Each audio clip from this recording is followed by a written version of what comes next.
And then he made a bean sheller one time. We had some dry beans, of course, raised dry beans, and he made this machine, and it worked.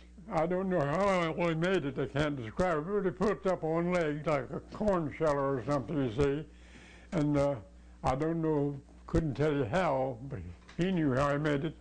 He put something in it to shell the beans, and he'd put the bean down in there, and boy, the beans just fly, and they'd come down down here, and the hulls would come out up there. It really worked.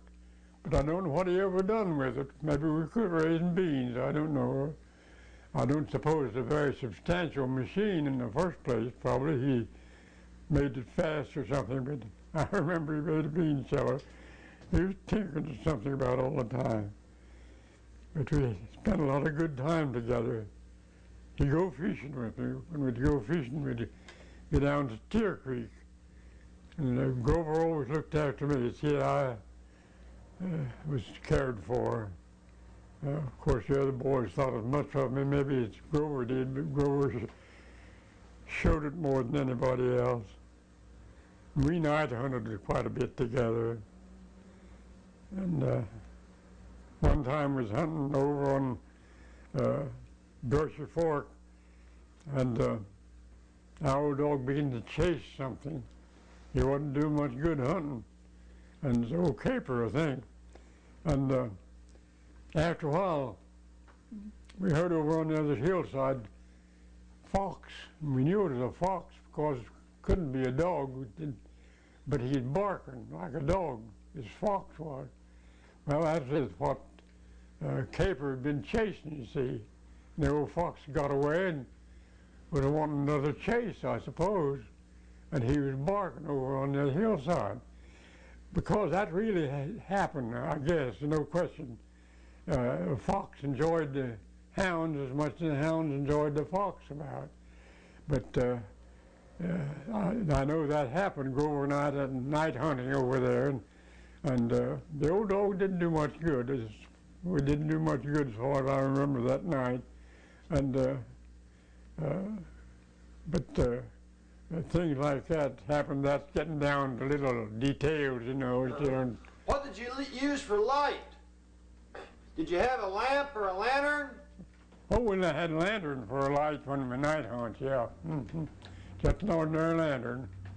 And of course, somebody give enough light to get by, and that's all. But we used just an ordinary lantern to hunt with, yeah.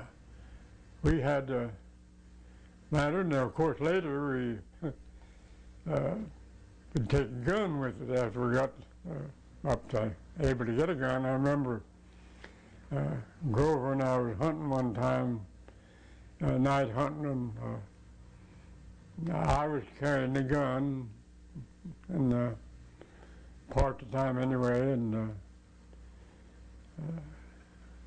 Grover had the ammunition. This is a little funny story.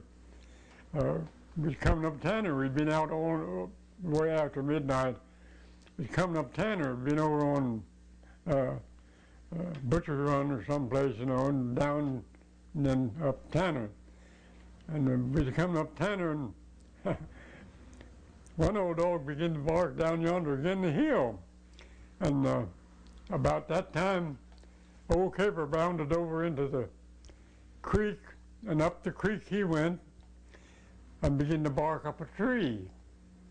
Well, there was one down yonder, and here was one up here, and here we were here. Well, Grover said, you go and see what Caper has, and you take the gun, and I'll go and see what old Taylor has. And so Grover went to Taylor, and I went to Caper. Well, I had the gun, Grover had the shells in his pocket. So the gun wouldn't have done me much good. But anyway, I can almost show you the place where Caper had a coon treed up a tree. And of course, all I could do, and all I was expected to do, Grover said he'd come back as soon as he looked after that down there. So in a little while, Grover came without a light, you see, but people got so they could travel at night pretty good. So we got the coon out of the tree. Grover backed up against the hill a little bit, and he could see it up in the tree. And he got the coon the first shot. So we was getting a mile of home. We was about wore out. We'd walk for miles, you see, between the mile of home. And another, I don't know whether it was that time or not, but another time we were hunting, that was Grover and I again, and we was coming up Tanner, and back on the hill in front of us, you know, the hills you could get that way, you could see back on that hill we were coming up Tanner this way. And there was a meteor, I suppose that's what we called them then. But something fell, whatever it was, and it was, I can hardly describe it. But it come down through the trees, a great light, and we could hear it, or Madger could anyway, coming down through the trees. And it was some kind of a night light of some sort. We never went, and I always regret that I didn't go try to find the place. But we just decided we couldn't. We couldn't locate it low enough. It was back on that hill someplace, you see. But it's a great light, and it was talked about some. That I don't know what it was, but that was Grover and I again, because I could just tell them many instances. Yeah.